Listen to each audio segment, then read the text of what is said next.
it's time to give you people another call recording of Bobrisky when he was in detention. All more guys and Obi Smartin, welcome back to the voice update. So guys, the way this case between Bobrisky, Verydarkman, Fast the bad guy and the Falanas is going right now, I don't think it will be ending anytime soon because a lot of questions are yet to be answered, and this one is actually a very serious one as Nigeria are beginning to get worried with some many questions waiting to be answered. Verydarkman again has released a well-detailed confession from Bobrisky. I mean, this is another audio voice recording of Bobrisky, which I will be showing you guys here in this video. But before I do that, if this is your first time of coming across my channel, kindly subscribe. Please subscribe, like this video, and drop a comment. So guys, Verydarkman again has released another powerful, serious, shocking, and a well-detailed confession of Bobrisky. In fact, this audio voice recording is actually different from the first one he released few days ago. This one is a shocking, deep, and a well-analyzed. In fact,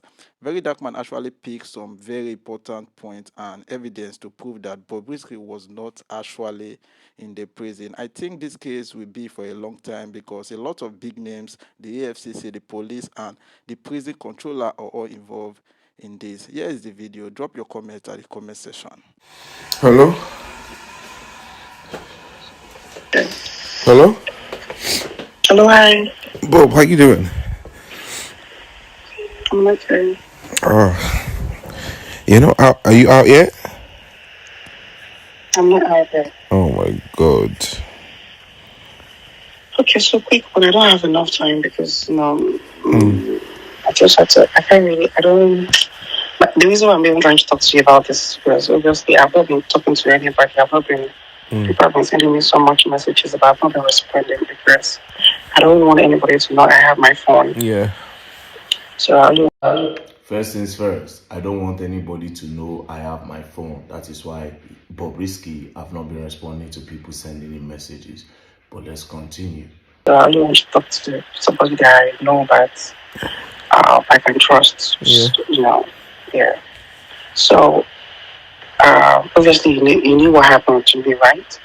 So before the EFCC, of course they were investigating me, about the cars, money, and everything. All this while, so I knew one day they will come for me like this because of the noise and all that. But it's fine. So when they were investigating me, they blocked my account. They froze my account. Obviously, they don't want me to do any transaction on it while they're doing their ongoing investigation. Now, before we continue, the revelation of EFCC in the House of Rep, EFCC said they never froze his account. Now, Bobrisky is saying his account was frozen. Let's continue. So, but I'm so glad that they did not. At first, they added money laundering charges in their charge because of the money they saw in my account and all the money that passed through my account. At least they were able. So they just asked some money, but we're able to beg them and give them some money so that they can drop the money laundering charges with us. Now, he said they saw some money in his account and some money that passed through his account. So they investigated him for money laundering. But they begged and they paid the EFCC some money and the money laundering charges were dropped. This is another recording entirely. So let's continue anyways. I can't be facing money laundering charges. God forbid. Spraying of money. I don't say that one. They're looking for something to just hold me. They just eat that. It's not like I'm the only one that sprayed money. Yeah. There are a lot of people spraying money out there. Plenty. But you want to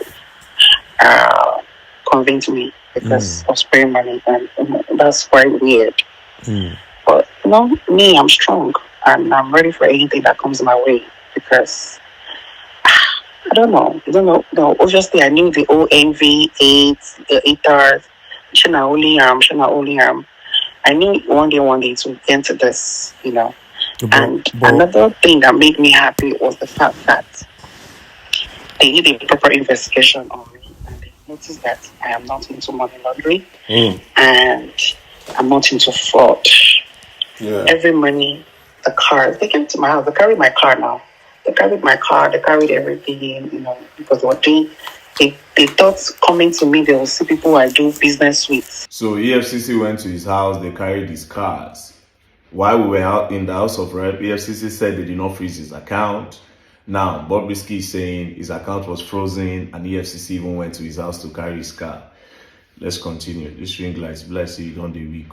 WhatsApp or an email. But it also that they were not able to find any of such. My money is legit. I keep saying this thing, but people don't believe. They think I'm into fraud or I'm into picking money for politicians or whatever. But they run a proper checkup and they couldn't even find any of that on me. All the money I have. This same person that is saying that they saw some money that passed through his account. Do you understand? After saying the truth the first time, like saying don't know, saying don't cast. He quickly try to correct what he said. So in one breath, you're saying they saw some money in your account and you paid the EFCC. In another breath, you're saying, oh, the money that you're having is a legit money. But let's continue anyways. All the money I have are genuine, and the sources are like most of my influencing.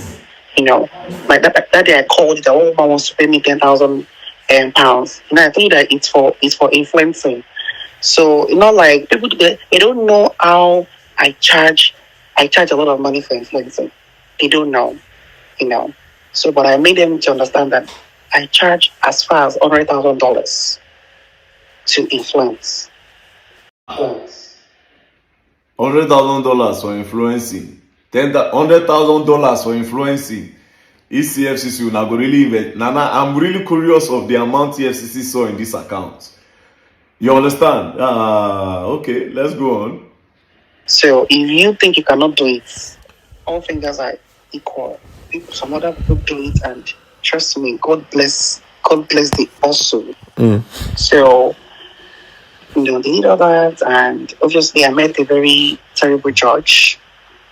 The judge wasn't coming. The judge wasn't there as well. Coming. He's not there. Okay, can you excuse me? I'm on the phone. Yeah. So. Wait. Before we continue, coming. That means Bobrisky obviously had like a maid, like somebody helping him in the house. Obviously, this part you will know that he is not in prison. But the good part is that the person now asked him. Let's continue. Where are you like this? Truth be told, I don't want to lie to you. You're my person. I'm not in prison, but I'm around there. They got me an apartment, because of my godfather. My godfather was able to tell me, never, you will not see another prison. Let the world think like this, but you will never, So we're able to talk to the deputy controller in Nigeria. And they said that in as much as Bob is looked, they really have a problem with Bob. If Bob is not posting anything, Bob is not saying anything, Bob is not doing anything, that they can put me close to the place. So I can always come inside and see people as I see I'm welcoming my family. That nobody needs to know. Do you understand? So, I have. So basically, Bob was put outside the prison, close to the prison in an apartment. So anytime he has like a visitor, he will quickly come inside the prison and welcome his visitor and his family members. Now, I remember that when we were at the House of Reps for the investigation, one of the prison wardens said, oh, he has the list of the people that came to visit Bob. So basically, anytime that people want to come and visit Bob, they'll quickly tell him to rush and come back to the prison to come and see the people that want to visit him. Let's continue.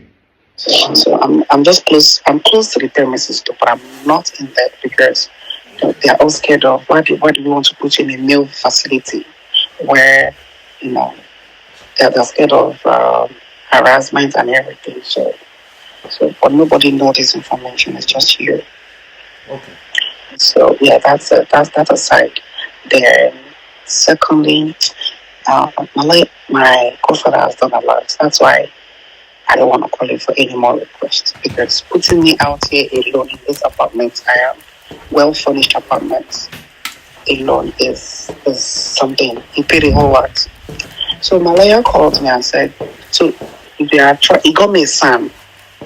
My godfather got me a new SAN.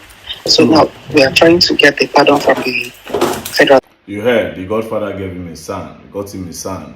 Now, in the other recording I played, he said he spoke to Fowles, and Fowles spoke to his father, according to the other one. And in this other one now, he's saying that his Godfather got him a son, meaning the story of the son. I don't know if it's true, but this is the second time he's calling a son in two different conversations with two different people. Now, you heard him. He said a well-furnished apartment that his Godfather got for him. Wow, this is crazy. I really want to know this Godfather, and I really want to know if this is how it works with the Nigerian prison. So let's ask ourselves the question: how many people really went to prison? All these big men, where they say that did Evans the kidnapper actually go to prison? Now I'm really curious about the rich people that have gone to prison. But anyways, let's continue. Federal government, from presidents, trying to get a pardon. Are you there? Yeah, I can hear you. Yeah, so we're trying to get a pardon from him. That is the only one that can actually take me out here ASAP. Normally, I'm supposed to finish my term by July. But if I'm able to get the amnesty, that's the pardon, I'm going to leave here in first week of next month. Right. But the money he was asking for, it's a big sum, obviously, we call it big money. So we should pay 10 million. And that's the thing I can even transfer. Again, in the other recording, where he said he spoke to Fowles, and Fowles said he was going to talk to his father, he said they paid 10 million. Now again, he's saying that the son collected upfront of 5 million, and the total money the son requested was 10 million naira. However, in this part, he didn't call Fowles, and he didn't talk about the father. In this part, he just talked about a son. Do you understand? But in the other recording, it made mention of a name, you know. Okay, well, anyways, let's continue before I make some innuendos. Even I can't also here. Yeah. So my godfather gave me 5 million. I feel like he has done well. Say that again, sorry? Since Say that again? Sorry? Say My that. godfather gave me 5 million. Okay. 5 million, yes. So he has done, we've set that one to him since last 2 weeks. So he has submitted the pardon. Alright, so they sent 5 million to the son since last week. You know, he has submitted for the pardon. The whole money that they agreed was 10 million naira. Now, the first thing he said was, I don't want anybody to know I have a phone. Number two, EFCC froze his accounts. They saw some money, then Bob begged them and paid them some money to drop charges. EFCC carried his cars. He initially said EFCC saw some money and he paid EFCC. In the same breath, he's saying that it's legit. Okay, now, when he was on this call, someone entered the apartment. That means he has like a housekeeper or a maid. Obviously, he was not in prison. And then he used his mouth to say that he was not in prison because his godfather said never. He is not going to prison. Do you understand? So now, for those of you that want to say, okay, this is AI generated, we need forensics. You understand? We'll take this to any lab so that they can authenticate if the call is true or false. Now, for those of you that are saying I defame Femi Falana or Fowles or anybody, honestly, I didn't call nobody's name. Do you understand? Yeah, their name appeared. It's easy. They should go and do forensics on all this call. Then if at the end of the day, the call is true and Bob actually told people about their involvement and maybe later they are not involved in it, do you understand? Then they can ask Bobrisky that why are you using our name? Why are you spreading lies? The other call I received was a guy trying to tell me that VDM will lose the case should the case go to court. Now, there's what we call cognitive dissonance. This is a situation where when our mind continuously becomes accustomed to a particular event, our brain begins to normalize it. And therefore we see it as normal. Now, because our judiciary is corrupt, we tend to be disillusioned about having favorable outcomes irrespective of whether we follow due processes or not. That is wrong.